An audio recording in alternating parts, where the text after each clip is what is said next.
Hi, I'm Dina. I'm 16. Have you ever felt your heart stop working? How it breaks down and just stops? My life almost ended in an instant. And if it weren't for one person, I wouldn't be telling you my story right now. Watch the rest of this story and you'll find out what made my heart beat again. I was just a normal teenager. I hung out with friends, went to the movies, watched stand-up shows, and tried to write jokes. And my life would have been perfect if someone had laughed at my jokes and my parents weren't so serious. One day, I came home from school, ate, and went to my room to watch a new episode of stand-up. I got so carried away that I forgot to wash the dishes and walk our dog Hutch. Hutch made a puddle that my mother stepped in when she came home from work. And then it turned out that there wasn't a single clean plate in the kitchen. My mother said that I was an ungrateful daughter and blah, blah, blah. And I was just carried away and forgot about my household chores. It could happen. I'm a teenager with a rich inner world. Do your parents demand a lot from you too? My mother forbade me anything related to entertainment. I didn't want her to be mad at me for something, so I cleaned the kitchen, took Hutch for a walk, and got ready for bed. But then, I got a call from my friend Scott. He invited me to a party. I couldn't miss it. There was no point in asking my mother for permission, so I decided to sneak out and come back in the morning. I climbed over the window, and within 10 minutes, I was testing my new jokes on my friends. We talked and danced a lot. I drank a couple of cocktails, and for some reason, I immediately got drunk. My vision blurred, and my head began to spin. I fell on the knees of the guy who was sitting next to me and started to choke. Then, my friends ran up, started waving something, and then it was dark. I woke up in a hospital bed. There were a lot of pipes and wires around me, connected to huge beeping boxes. My doctors and my parents came to see me. Mom and Dad looked worried. Did I drink too much yesterday? I wanted to get back from the party unnoticed, but apparently it didn't work out. I decided to defuse the situation and said that last night's party was closed, and I had no right to tell anyone about it. All three of them looked at me sternly.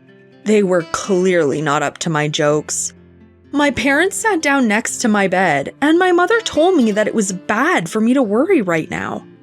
I asked my parents to explain what it was. My mother began to sob, and my father tried to calm her down. The doctor calmly said that I had a heart attack yesterday. I was barely revived, and I was diagnosed with a heart defect. I didn't know what it was, but it sounded grim.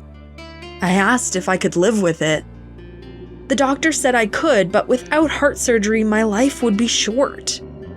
After these words, I realized that my life would now change. I was in the hospital for about a week. Different doctors came to me all the time, asking me something, measuring something. There was a guy in the next room, Justin. He was also 16. I needed a bit of company, so I went to meet him. Justin was great. He also loved stand-up shows. Justin, like me, was diagnosed with a heart defect and had a checkup before his operation. He tried to cheer me up. We were planning to meet and watch some fresh stand-up when it was all over. On the day I was discharged, he had heart surgery. We exchanged phone numbers and agreed to stay in touch. I gave him my notebook with jokes. I wanted him to smile when he thought of me. In response, Justin took off his watch and said that I needed it more than him. I was supposed to go through the same heart surgery as him in about a month. It was a smartwatch with heart rate, blood pressure, body temperature, and sleep time. It helped Justin's doctor monitor his heart condition and general health before the operation. I was happy with the gift and thanked Justin. What do your friends give you most often? When I was packing my things, a woman came into my room. I thought she was another employee of the clinic. She asked me about my health, my relationship with my parents. I ironically blurted out that My folks always made me work around the house when I just wanted to rest. And if I had it my way, I would live separately. The woman thanked me and left, and I went home. I was hoping everything would be the same at home. A heart defect, and a month later, the operation. Nothing new, but life goes on.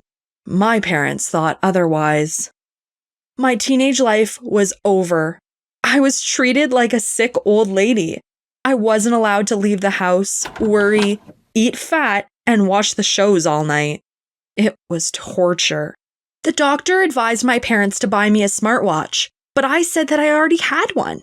Justin's gift was so precious to me, and I didn't want to take it off. I used the watch to measure my pulse and blood pressure and send the data to the doctor. The gadget became an important part of my daily life and reminded me of a good friend I would see soon. Almost as soon as I got back from the hospital, I tried calling Justin, but he didn't answer. I called him every day, but no one answered. And then I got a call from Scott, who asked me to go out. I was just tired of being isolated and I needed to communicate.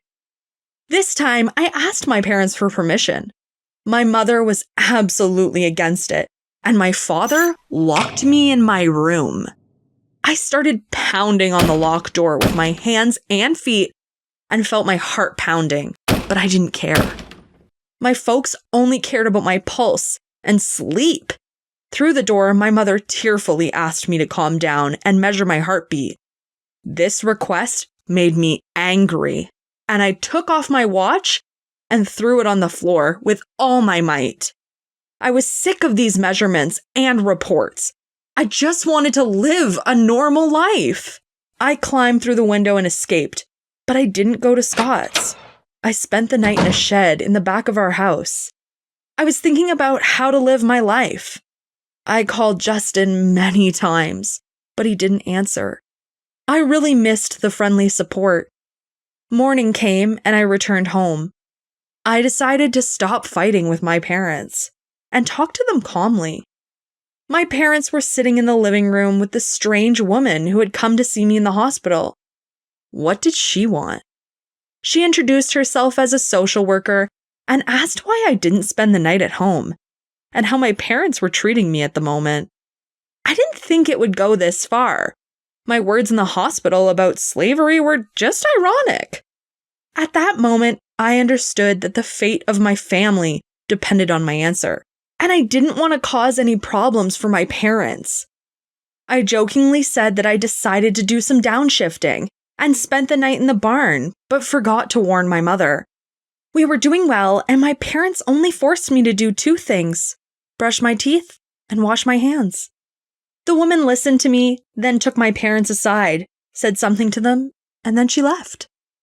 My mother ran to me in tears and hugged me as if she hadn't seen me in years. She and Dad apologized for going too far. While we were all hugging and kissing, my phone rang. I was hoping it was Justin, but it was a woman's voice, and she identified herself as Justin's sister, Annie. I asked where Justin was. There was a silence in response, and then she began to cry and said that Justin was gone. Startled, I dropped the phone, looked at my hand, and remembered his watch. I had thrown it on the floor. In tears, I ran into the room and picked them up. They were still working. I took my pulse. It was off the scale. I didn't believe that was the last time I'd see Justin. Justin couldn't stand the heart surgery. That's why I couldn't reach him. I was in so much pain. After that, I couldn't help but listen to my mother, because if I didn't follow the doctor's instructions, I would betray Justin himself. I kept taking measurements with my watch, remembering him every time. After all, for me, it was not just a watch. It was the mobile heart of a friend who was no longer around. He gave it to me as a keepsake, and I'll keep it safe as I promised. A month later, I had an operation, and it was successful. I continue to wear Justin's watch and dedicate all my new jokes to him, even though no one knows it. If this story reminds you of something important, please like and subscribe to the channel. Take care of yourself and your loved ones.